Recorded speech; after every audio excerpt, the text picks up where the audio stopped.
Ini pertanyaannya, karena kan ternyata banyak generasi muda yang mudah mengalami kelelahan mental, burnout. Nah, terus solusinya apa? Sebenarnya kelelahan mental ini kan banyak kan kok akibatnya. Ada yang mungkin karena kerjaan, ada yang mungkin karena tekanan hidup.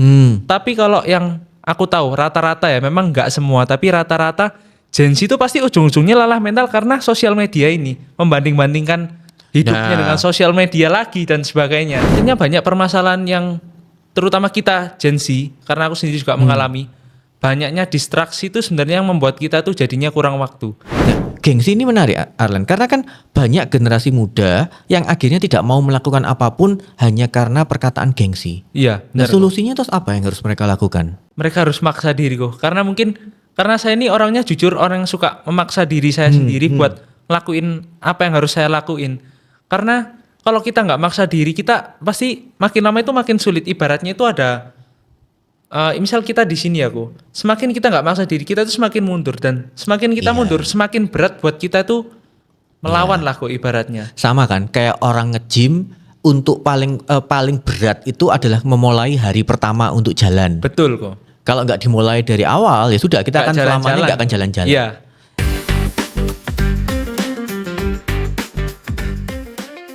Mitra bisnis sekalian, kembali kita dalam Business Wisdom Podcast. Nah, sebelum saya memperkenalkan tamu kita hari ini, diingatkan kembali jangan lupa untuk klik tombol subscribe, kemudian kasih komen, kasih masukan buat kita supaya kita semakin semangat dalam membuat konten-konten selanjutnya.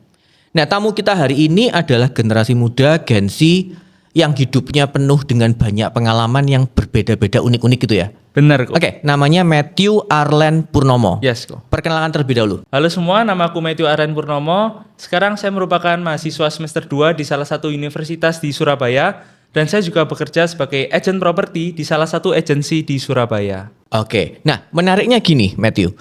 Biasanya kalau mahasiswa itu kan sudah sibuk dengan berbagai macam kegiatannya. Iya kok. Ternyata Matthew malah memilih untuk berkuliah sambil bekerja. Ada alasan nggak? Salah satunya mungkin karena aku orangnya suka explore. Justru aku kadang merasa stres kalau merasa nggak bisa ngapa-ngapain, kayak kuliah pulang itu kayak suatu kupu-kupu hal yang gitu ya, kuliah pulang kayak gitu. suatu hal yang membosankan, dan saya nggak, jujur kurang mendapatkan sesuatu yang greget dari situ. Oke, nah pekerjaan yang Matthew pilih apa? Untuk sekarang saya menjadi agent properti. Agent properti. Yes. Nah, artinya gini, ketika Matthew menjadi seorang agent properti itu kan yang dihadapi klien-kliennya adalah kebanyakan yang sudah berumah tangga. Ya benar. Sudah berusia. Benar. Lah, terus ketemu dengan generasi muda, anak muda, caranya membuat mereka bisa trust ke kamu gimana? Nah, itu mungkin perlu proses ya kok. Terkadang jujur ada keraguan dalam diri sendiri, mungkin kayak takut diremehkan. Oh, kamu kan masih kecil, nggak tahu apa-apa. Apalagi ini kan properti itu kan transaksinya bukan barang seperti kacang ataupun barang elektronik, ada mahal. legalitas dan sebagainya, dan itu kalau miss bisa jadi suatu masalah. Tapi mungkin yang bisa dilakuin itu tetap selalu percaya diri, selalu mengedukasi diri semaksimal mungkin. Intinya do your best saja sih. Dan mau terus belajar. Yes, benar. Nah, menariknya gini Matthew. Matthew ini ternyata menyebut dirinya aktivitas dalam bentuk gym ternyata merupakan titik balik dari sisi kehidupan. Maksudnya gimana? Agak berat banget kata-katanya. Ini mungkin suatu hal yang bisa dipandang orang lain sebagai suatu hal yang biasa, tapi buat aku sendiri ini suatu turning point yang cukup besar dalam hidup aku. Jadi ceritanya dari aku SD sampai SMP, aku itu overweight kok. Jujur aku di situ merasa kurang pede, jadi kurang enak buat ngelakuin segala hal. Memang aku nggak dibully yang secara, misal di dalam bahasa kata Surabaya diilok-ilokno gitu, nggak. Cuma kalau dengan hal seperti ini, saya itu kurang enak gitu. Jadi ceritanya itu waktu itu COVID-19, saya dipaksa ini sama. kamu generasi COVID ketika SMA? Iya. Oke. SMP kok waktu itu. Malah SMP? Iya. Oke. Ketika itu saya dipaksa sama orang tua saya, terutama mama saya, untuk mulai berolahraga. Awalnya itu ya malas sih, gimana nggak malas, orang gendut kan, overweight kan biasanya makan dan sebagainya. Tapi di situ saya mulai, ya udah, oke lah. Dari situ saya mulai melihat progres. Ternyata kalau bisa olahraga, bisa lebih kurus itu kok enak ya. Aku bisa lebih pede, jalani hari itu juga lebih enak. Nah, dari situ aku mulai rajin berolahraga dan kenal yang namanya gym. Nah, gym ini kan biasanya terkenal dengan bodybuilding kan ya. Yang biasanya bodinya bagus-bagus. Nah, dari situ saya pengen, aku pengen nih kayak gini. Memang nggak punya rencana serius untuk di dunia bodybuilding, tapi hanya untuk pengen punya badan bagus saja. Tapi justru ketika aku fokus di situ dan ada perubahan, ini kayak aku jadi ngelakuin semua hal ini bisa. Misal disuruh misal disuruh tampil dulu aku, aduh nggak mau deh aku gendut gini. Tapi gara-gara hal seperti ini bisa ada perubahan, itu kayak jauh lebih memudahkan di semua aspek sih. Itu malah turning point dalam kehidupan seorang Matthew Arlen. Ya, nah, pertanyaan gini, kalau ditanya berarti motivasinya Matthew ketika melakukan proses olahraga, ketika masuk ke dunia gym itu lebih ke arah untuk kesehatan atau lebih ke arah untuk gaya-gayaan supaya penampilannya menjadi lebih menarik? Lebih ke arah gaya-gayaan. Waktu itu gaya-gayaan. Yes, bukan sehat. Jadi aku nggak ada pikiran, aku mau olahraga supaya sehat, tapi lebih ke looks. Iya. Nah, kalau ditanya sekarang? Kalau sekarang masih di sana sih, Masih di sana. Masih di sana. Jadi jujur. yang penting meskipun saya nggak sehat, yang penting saya kelihatan keren gitu. Kalau biasanya rajin nge-gym, jaga pola makan kan udah pasti sehat. Gue kayak ibaratnya kan orang biasanya bilang sehat itu yang utama, badan bagus itu bonus. Tapi kalau saya kebalik, badan bagus itu yang utama, sehat itu bonus. Tapi tetap dapat dua-duanya. Iya, dapat dua-duanya kok. Oke. Nah, ketika terjadi perubahan dalam hidupnya seorang Matthew Arlen, lingkungan sekitarmu pendapatnya apa? Tentunya juga kaget. Terutama orang-orang yang mungkin lama nggak ketemu, kamu kok jadi bagus badanmu gini, kamu rajin olahraga ya gini. Terus senangnya juga bisa secara nggak langsung menginspirasi orang lain juga buat start how to make change di hidupnya sih. Nah, artinya gini, kalau Matthew Arlen bisa ngasih pandangan ke para generasi muda dalam yang tanda kutip merasa insecure gitu kan dalam bidang apapun, apa yang harusnya mereka lakukan, Matt? Supaya mereka mau berubah dari insecure-nya itu merasa punya kepercayaan diri yang baik. Yang pertama pastinya kita harus tahu dulu kekurangan kita itu di mana sih. Dari situ kita buat plan apa yang bisa kita lakuin buat merubah atau menutupi, dalam tanda kutip menutupi kekurangan itu. Misalnya saya dulu overweight, dari sini saya nggak pede. Nah, kira-kira saya harus ngapain? Oh ya udah, olahraga, jaga pola makan. Jadi sebenarnya kan kita punya kekurangan itu banyak kan ya, masing-masing berbeda-beda. Dan pasti yang tahu kekurangan kita itu diri sendiri. Diri kita sendiri. Dan yang paling utama kita itu harus belajar pertama untuk menerima kekurangan dan jujur sama diri sendiri. Nah, itu pertanyaannya. Kenapa malah solusinya bukan berusaha untuk menerima kekurangannya kita? Artinya gini, ketika misalnya kita overweight, yes. Ya udah, kan masalahnya gini, kan tidak semua orang dianugerahi kesempatan atau peluang untuk bisa merubah dari orang yang overweight menjadi yang lebih ideal. Iya. Karena kadang-kadang mau olahraga, mau diet gimana pun ya tetap aja overweight. Nah, kenapa pola pikirnya tidak kita berusaha ya menerima aja bahwa memang kita punya kekurangan tapi kita punya kelebihan di bidang yang lain. Nah, gimana? Ini menarik kok. Ada satu buku namanya, atau nggak usah bahas brand lah ya. Kita itu membahas tentang sebuah filosofi, stoikisme atau filosofi teras. Di situ ada dua, yaitu ketika kita mau berubah, kita harus tahu dulu ada hal yang memang nggak bisa kita ubah. Oke. Sama ada hal yang bisa kita ubah. Kita mungkin punya kekurangan yang nggak bisa kita ubah. Contohnya seperti, ya entah kita ini memandang sebagai kekurangan atau keunikan ya, misalnya warna kulit, tinggi badan, lahir dari keluarga mana. Nah, itu kan kekurangan yang nggak bisa kita rubah. Dan kita harus belajar menerima. Tapi ada juga kekurangan yang sebenarnya itu di dalam kendalinya diri kita sendiri.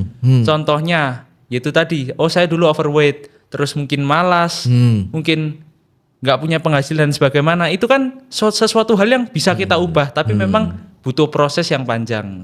Saya setuju. Artinya ketika hal itu memang tidak bisa kita kontrol, tidak kita bisa berubah, ya berarti kita harus menerima kekurangan itu. Iya, benar kok. Tapi kalau itu sesuatu yang bisa kita ubah, kita bisa perbaiki, ya harus diusahakan untuk diperbaiki. Yes, betul. Nah, kalau ditanya dalam fase yang sekarang ini seorang Matthew Arlen masih merasa insecure nggak? Terkadang itu masih kok. Kenapa? Mungkin beda tipis antara insecure sama kurang bersyukur ya. Kadang beda hal tipis. ini tuh Ini beda menarik. tipis. Beda tipis antara insecure sama kurang bersyukur. Bisa dieksplor. Nah, kadang mungkin kalau diri saya yang sekarang, mungkin contohnya paling gampang kita berbicara soal ya tadi yang gym sesuai topik awal itu. Saya mungkin sekarang badan saya jauh lebih bagus dari badan.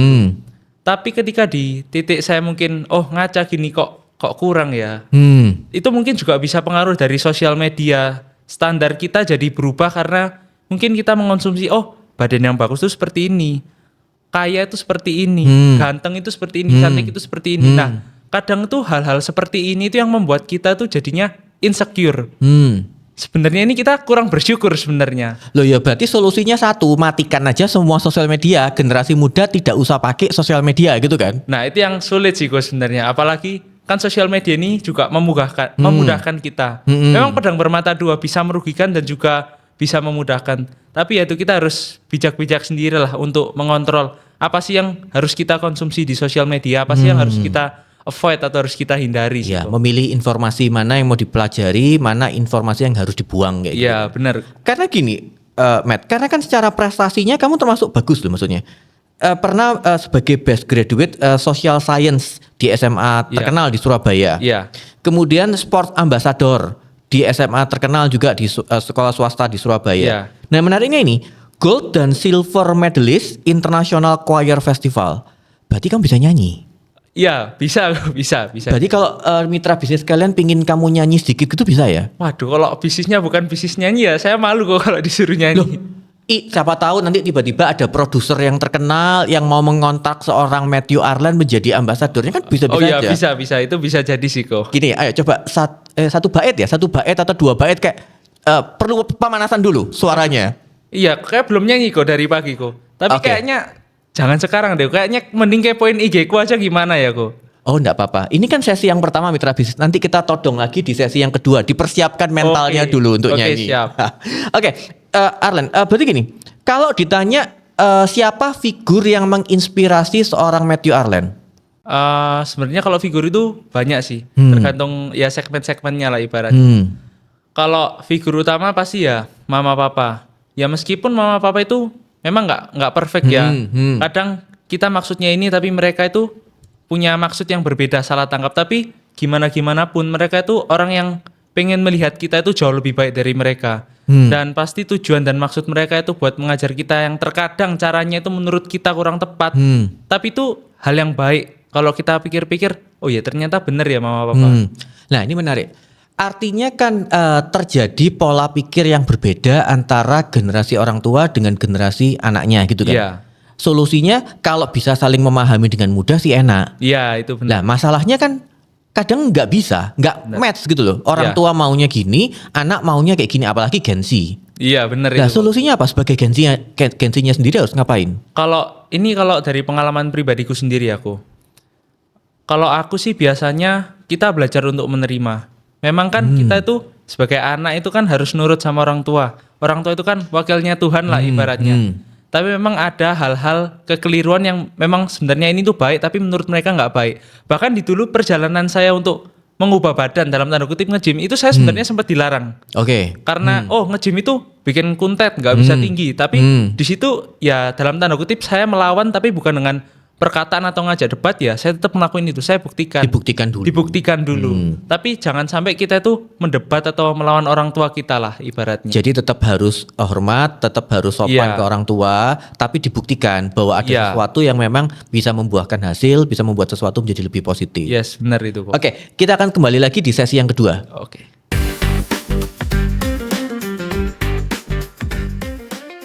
Oke, mitra bisnis kalian, kita masuk ke dalam sesi yang kedua. Nah, tadi di sela-sela break ternyata si Matthew Arlen menolak untuk menyanyi.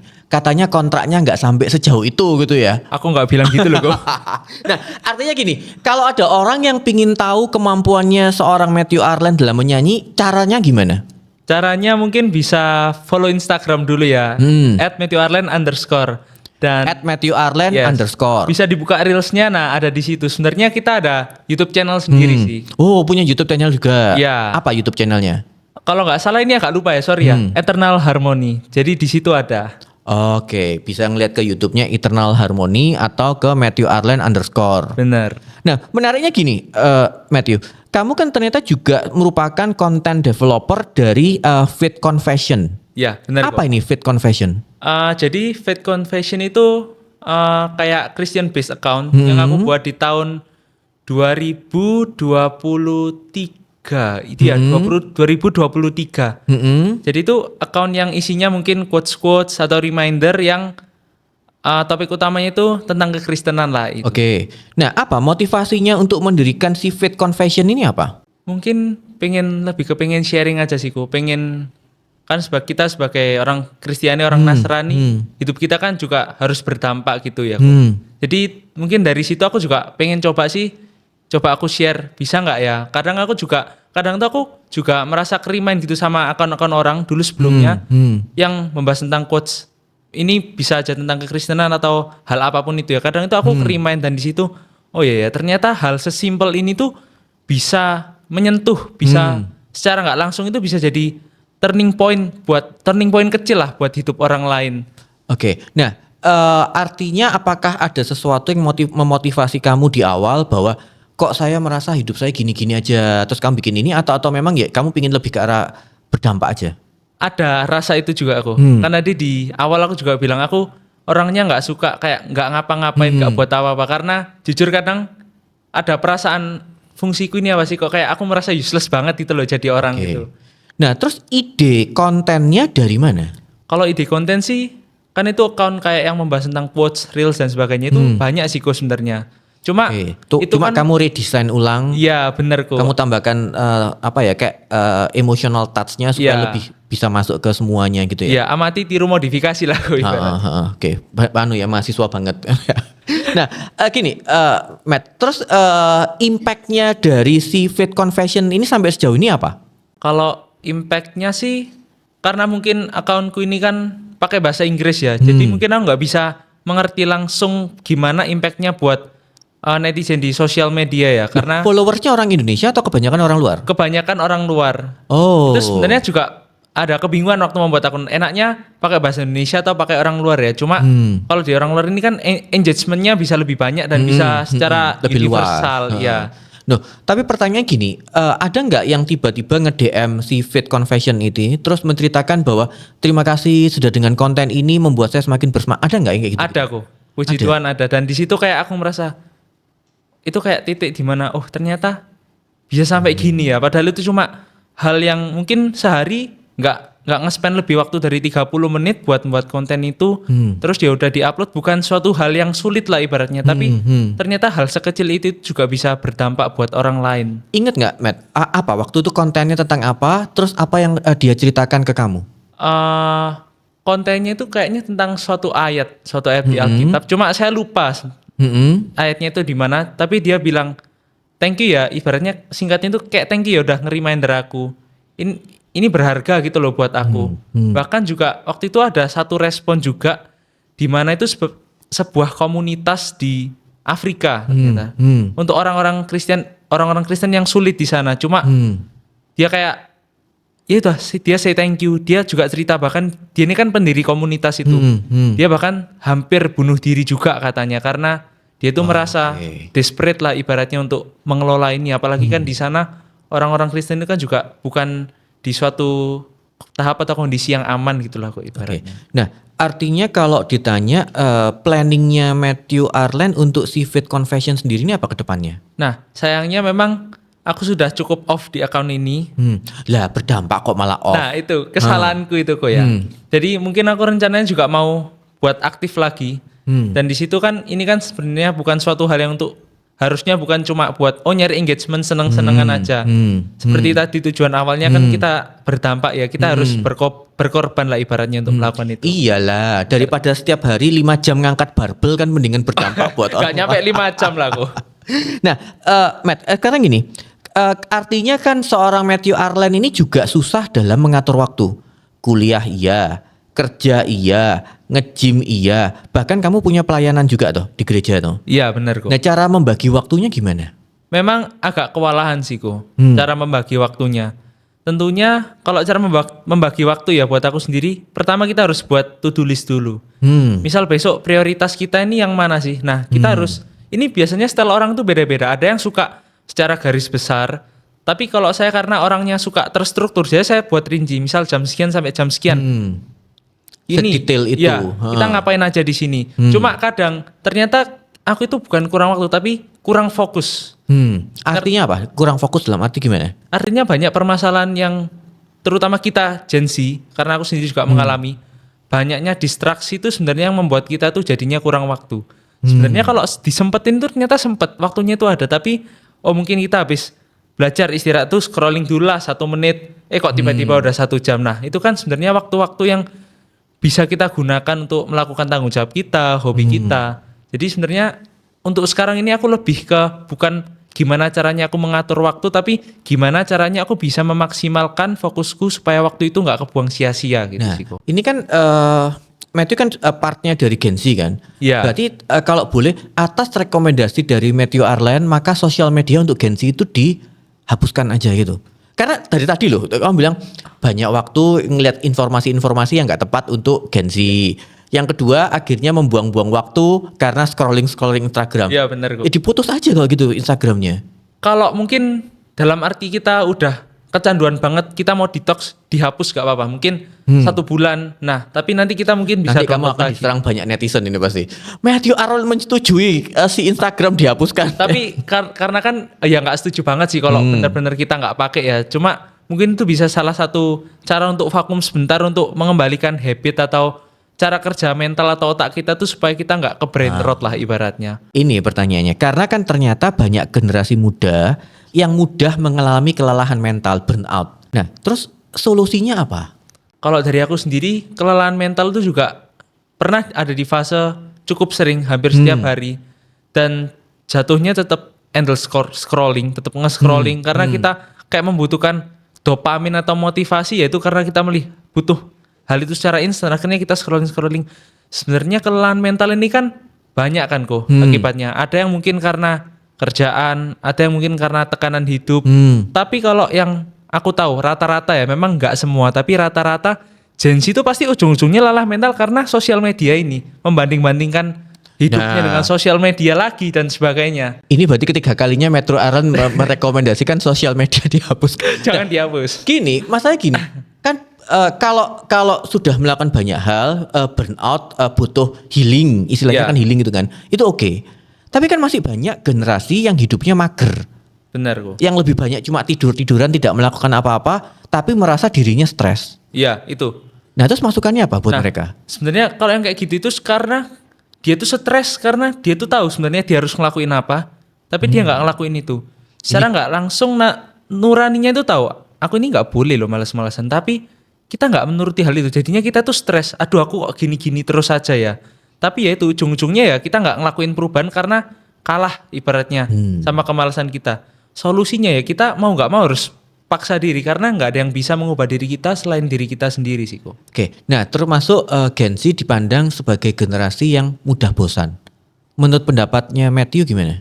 Ada benernya juga sih kok. Karena itu kan memang tiap orang beda-beda ya. Mungkin ada orang yang nggak gampang bosan. Tapi karena kita ini Gen Z kebanyakan mudah bosan karena ya kita banyak menerima informasi, entertainment itu kan banyak kan. Misal kita nge-scroll Instagram dari yang topik ini. Nggak nyampe 1 menit ganti lagi topik lainnya. Nah hal ini tuh secara nggak langsung kalau dari yang aku pahami ya, itu membuat kita tuh kayak jadi craving sama information yang sebenarnya itu kita nggak terlalu membutuhkan hal itu. Jadinya habis kita nge-scroll ini, aduh bosen. Nge-scroll lagi, aduh bosen. Jadi kita itu Gen Z ini kan terkenal banyak tahu tapi nggak sedip itu, taunya cuma kulit-kulitnya aja. Masa? Kebanyakan kok. Karena aku sendiri juga seperti itu. Loh, bukannya gini ya? Gen Z itu karena sudah tahu maunya apa, jadi ketika ada menemukan sesuatu tapi bukan ranah yang menjadi ketertarikannya Gen Z, itu yang membuat mereka cepat bosen. Tapi ketika misalnya gini, kamu gym. Kalau gym kan kamu merasa bahwa kamu happy banget dengan melakukan gym. Iya. Kan nggak bosen-bosen. Nah, iya. Nah, Gen Z lebih parah di situnya. Artinya ketika dia sudah menemukan dalam tanda kutip misalnya passionnya, itu akan membuat dia akan lebih bertahan, akan lebih maksimal. Gitu Iya. ya harusnya toh. Harusnya memang seperti itu. Kalau tadi contohnya nge-gym, ada fase di mana aku juga merasa bosen, kayak merasa males gitu. Meskipun itu udah menjadi habit atau identity aku ya, tapi ada waktu di mana aku tuh merasa, aduh kok males ya, kok gini-gini ya. Itu biasanya karena ngerasa, aduh kok aku nggak merasakan ada perubahan, atau mungkin udah kecapean. Nah, Karena dunianya lebih banyak yang lebih ke arah mendapatkan hasil secara instan ya. Ya itu benar kok. Karena kita ini Gen Z, terutama aku sendiri itu secara nggak langsung terprogram kita tuh bisa mendapatkan sesuatu hal yang secara instan, segala sesuatunya instan. Jadi kita tuh secara nggak langsung males atau nggak mau lah melewati proses itu. Oke. Nah, kalau ditanya, apakah penting hidup sesuai dengan passion? Ini agak tricky aku sebenarnya. Oh, saya tidak berusaha menjebak Iya, apa.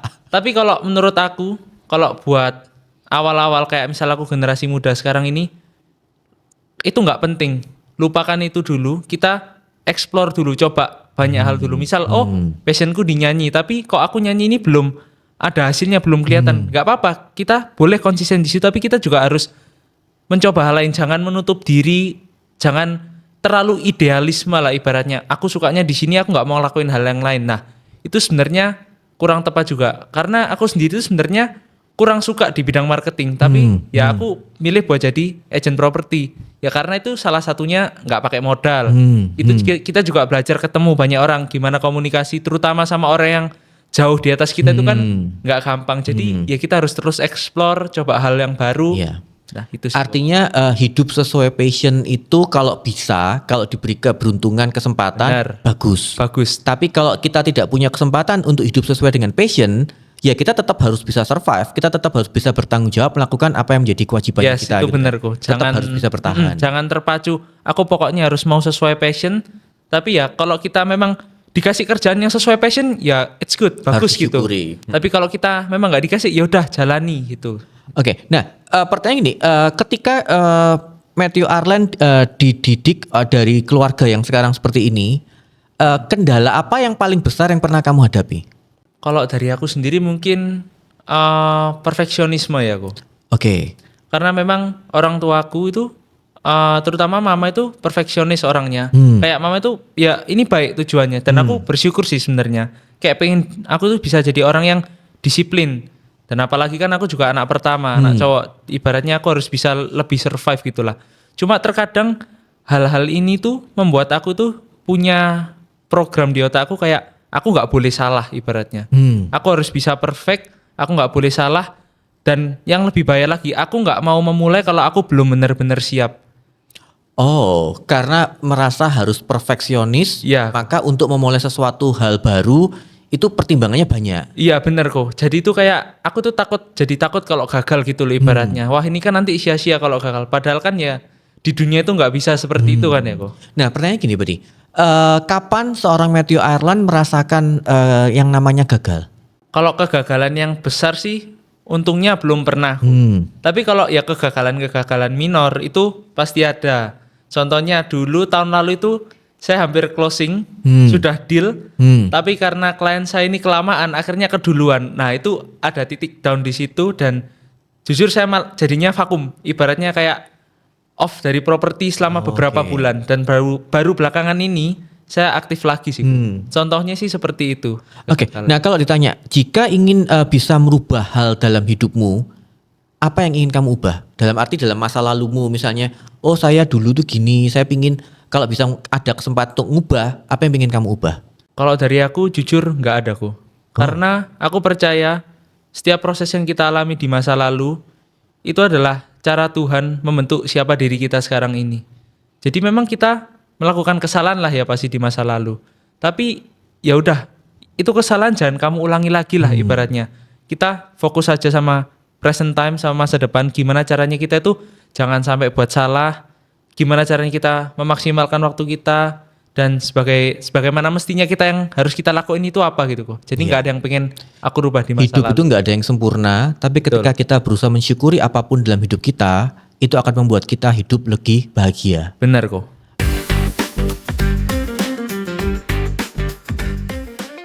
Mitra bisnis sekalian, kita kembali dalam sesi yang ketiga bersama dengan Matthew Arlen Purnomo. Nah, Matthew, kalau diberi kebebasan, seharusnya Matthew ini kan orang pribadi yang tidak perlu untuk bekerja. Iya, bisa dibilang. Kenapa kamu memutuskan untuk lebih tertarik untuk masuk ke dunia profesional sebagai mahasiswa tapi juga sebagai pekerja?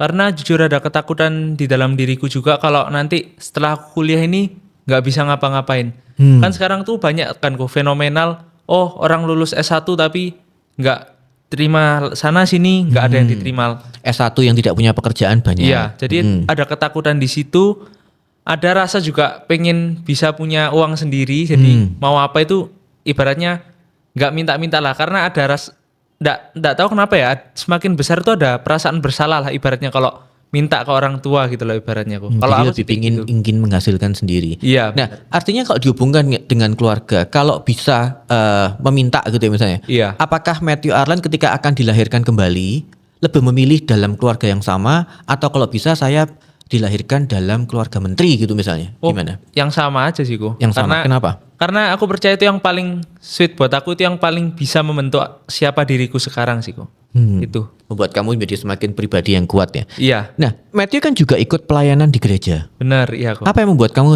punya keinginan untuk aktif dalam pelayanan di gereja? Awalnya sebenarnya pelayanan itu disuruh gitu kok. Karena ada orang gereja tahu aku bisa nyanyi, akhirnya ayo kamu ikut tahu singer. Akhirnya oh ya udahlah, oke, boleh. Akhirnya dari situ ketika saya terjun di pelayanan, ada banyak hal yang menurut saya itu jauh lebih mengena gitu kok. Ibaratnya ternyata pelayanan itu nggak cuma mempersiapkan diri, tampil dan sebagainya, enggak. Tapi ketika saya pelayanan di gereja saya ini, aku juga merasa kayak ada terbeban di dalam hati aku itu, aku harus bisa menjaga hidup itu lebih lagi. Kan misalnya aku pelayanan dilihat orang, tapi di luar hidupku, misalnya aku suka clubbing lah, ngapain. Nah, itu kan kita nggak jadi berkat kan. Ada kayak perasaan, aku harus bisa menjaga hidup. Bukan buat menjaga imageku juga, tapi ketika dimanapun aku berada, ibaratnya aku ini bawa namanya Tuhan. Jadi aku hidup tuh gak boleh sembarangan gitu lah. Sekalipun aku ini masih anak muda yang mungkin bisa dibilang masih labil, masih gampang kepengaruh, tapi justru di sini tuh bisa menjadi bekal atau kekuatan aku sih. Iya, artinya kan badan kita adalah bait Allah gitu kan. Iya, yang benar harus kok. segala sesuatunya dilakukan sesuai dengan yang benar gitu ya. Nah, pelayanan apa kalau di gereja? Kalau di gereja, puji Tuhan dipercayakan sebagai worship leader sih kok. Lah berarti bisa nyanyi loh. Loh, iya bisa nyanyi kok. Tetap maksa mitra bisnis. Nah, artinya gini, Matthew Arlen, kalau kamu ditanya untuk memotivasi para generasi muda ini supaya juga mau mengembangkan kehidupan secara spiritual, yang harus mereka lakukan apa? Ini mungkin suatu challenge ya kok. Terutama buat anak muda yang kita ini kan sudah terpapar banyak hal kayak misal kesenangan-kesenangan yang membuat kita tuh dalam tanda kutip spiritual kita tuh menjadi buta karena kita merasa aku udah punya ini, udah punya itu, jadi kayak aku secara nggak langsung iya dia beragama, dia mungkin rajin ibadah, bahkan dia bisa mungkin pelayanan, tapi sebenarnya hatinya itu kita tuh seringkali belum bertuhan dengan benar ibaratnya. Terutama buat anak muda ini, jujur kalau menurut saya, kalau buat seorang anak muda ketika kita itu belum tertampar atau belum ibaratnya dihajar dulu, kita itu sulit buat sadar. Tapi kan kadang-kadang harapan kita ya jangan sampai kita ditampar toh. Nah itu, makanya itu jangan sampai kita ditampar dulu baru kita baru sadar. Jadinya kita harus sadar dulu sebelum kita itu ditampar lah ibaratnya kok. Nah, untuk sebagai generasi muda untuk lebih memahami your calling itu apa yang harus dilakukan, berarti apa? Tentunya kalau ada dua sisi sih kok. Kalau dari diri kita sendiri kita juga harus explore. Tentunya explore nih hal-hal yang positif ya, yang membangun, jangan hal-hal yang negatif. Tapi di lain sisi kita juga harus berdoa, serahin ke Tuhan. Tuhan, Engkau mau kita tuh menjadi seperti apa? Apa yang menjadi panggilan Tuhan sih atas hidupku? Aku mau belajar lakuin, meskipun aku tahu Tuhan aku ini pasti suatu saat bisa gagal, bisa mengecewakan, tapi aku mau belajar terus ibaratnya. Jadi di lain sisi kita harus mengandalkan Tuhan, tapi kita juga harus take action karena Tuhan nggak bisa pakai kita kalau diri kita sendiri ini nggak mau dipakai, karena Tuhan itu kan bukan Tuhan yang memaksa lah ibaratnya. Nah, kalau konsepnya dengan berdoa dan bekerja, menurut Matthew Arlen gimana? Itu sangat setuju sih kok. Ora et labora, kita harus berdoa ya, bekerja, maksimalkan pekerjaan kita. Maka Tuhan itu pasti ngelakuin bagian. Gak mungkin lah Tuhan itu membiarkan kita bekerja keras tapi kita gak menikmati hasilnya, kita gak dapat apa-apa lah. Orang yang dalam tanda kutip mungkin gak beragama yang sukses pun banyak lah, apalagi kita gitulah ibaratnya kok. Oke. Nah, kalau ditanya planningnya seorang Matthew Arlen dalam 5 tahun 10 tahun ke depan apa? Kalau planningku sendiri ini ada 3 sebenarnya aku. Mungkin sedikit sharing aja secara garis besar. Yang pertama sebenarnya aku punya plan untuk ngelanjutin S2 tapi di luar negeri. Tapi untuk plan kedua ini kalau mungkin dalam tanda kutip aku bisa gacor ataupun bisa on power di properti, mungkin aku bakal fokus di sini dulu. Oke. Tapi untuk plan ketiga mungkin bisa kerja ikut orang dulu, kita ambil pengalamannya dulu. Setelah ikut orang, nanti pasti aku juga mau ambil S2 sih. Cuma takutnya biasanya kalau kita Gen Z ini udah pegang duit, biasanya udah males pasti Nah kan kuliah. kamu juga sekarang sudah pegang duit. Tapi kan sedikit gue. Oh, Oke. Nah gini Arlen, artinya ketika kamu menjadi seorang agent properti itu kamu menikmati pekerjaan itu? Ada waktu di mana saya menikmati, ada waktu di mana aku juga merasa kok berat kayak kok gini-gini aja gitu lah kok ibaratnya. Tentunya ya itu challenge-nya itu gimana caranya kita tuh tetap konsisten meskipun hasil itu nggak kelihatan. Kembali lagi kita Gen Z ini kan terlalu berorientasi pada hasil. Biasanya nggak mau, prosesnya susah nggak mau. Tapi ya justru di sini tuh yang ngelatih mental aku. Jadi sekarang prinsipku pokoknya aku mau ngelakuin yang terbaik dulu. Entah nanti kalau di properti kan istilahnya closing ya.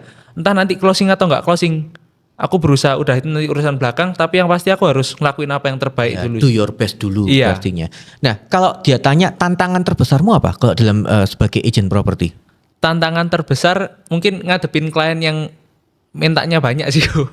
Kan semua klien kayak gitu. Iya sih kok. Mungkin tantangan paling besar tuh mungkin takut diremehkan, takut gimana sih caranya kita tuh bisa ngeyakinin klien-klien ini kan rata-rata usianya sudah di atas 30 semua. Gimana cara kita ngambil hatinya itu memang nggak gampang sih kok. Sama gimana sih caranya kita tuh bisa masuk gitu ke hatinya. Gimana ngeyakinin oh ini loh, ini tuh yang paling baik. Tapi di lain sisi gimana caranya kita mengontrol diri kita supaya kita itu nggak buta hanya karena pengen closing akhirnya kita kerjanya asal-asalan akhirnya malah merugikan klien-klien. Nah ini mungkin bisa jadi masukan juga media buat mitra bisnis kalian. Kan kamu generasi muda yang berhadapan dengan generasi yang relatif lebih dewasa. Iya kok. Caranya membuat mereka menjadi trust ke kamu itu caranya gimana? Kan susah kan kadang-kadang. Iya. Kalau di organisasi ketemu generasi yang lebih senior, terus kita sebagai generasi muda tiba-tiba diangkat sebagai seorang pemimpin kan dipertanyakan. Iya benar. Anak muda nggak ngerti apa-apa kok sudah jadi pemimpin. Nah kira-kira solusinya apa? Kalau mungkin solusi yang bisa aku kasih ya kok, kita bekali diri kita sebaik mungkin. Memang kita nggak bisa membuat orang itu percaya sama kita, apalagi kita masih muda. Tapi dengan bekal yang kita punya, dengan dedikasi dan semangat yang kita punya, di situ aku yakin kita tuh pasti bisa masuk secara pelan-pelan ibaratnya. Pasti orang lihat, wah ini anak muda, oke ya.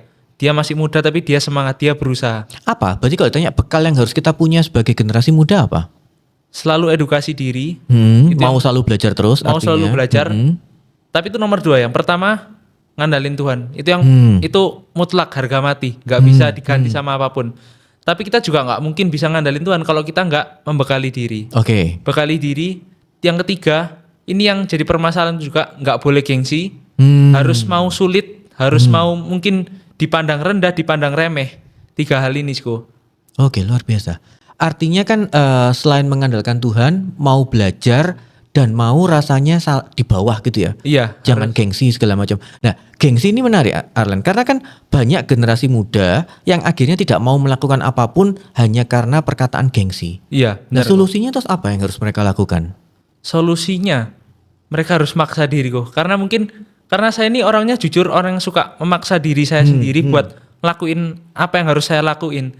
Karena kalau kita nggak maksa diri, kita pasti makin lama itu makin sulit. Ibaratnya itu ada misal kita di sini aku, semakin kita nggak maksa diri kita itu semakin mundur, dan semakin kita mundur semakin berat buat kita itu melawan lah kok ibaratnya. Sama kan kayak orang nge-gym untuk paling berat itu adalah memulai hari pertama untuk jalan. Betul kok. Kalau nggak dimulai dari awal ya sudah kita Nggak akan selamanya jalan-jalan. nggak akan jalan-jalan. Iya. Sesi yang menarik banget Arlen. Mungkin ada kata-kata motivasi buat generasi muda, mitra bisnis kalian untuk closing sesi ini. Kalau dari saya mungkin apa yang Tuhan percayakan kepada kita, apa yang kita punya sekarang, kerjakan dengan sepenuh hati, dengan penuh iman, dan jangan pernah menyerah. Dari ketika kita sudah bisa dipercaya Tuhan hal-hal kecil, pasti Tuhan akan mempercayakan hal-hal besar. Oke, luar biasa. Oke, mitra bisnis kalian, saya tutup dengan satu motivasi bahwa Tuhan itu tidak mencari yang sempurna, tetapi mencari yang mau bertumbuh. Jadi jangan tunggu siap, tapi mulailah dari yang ada di tanganmu sekarang. Saya Ronald. Saya Matthew. Sukses selalu untuk Anda.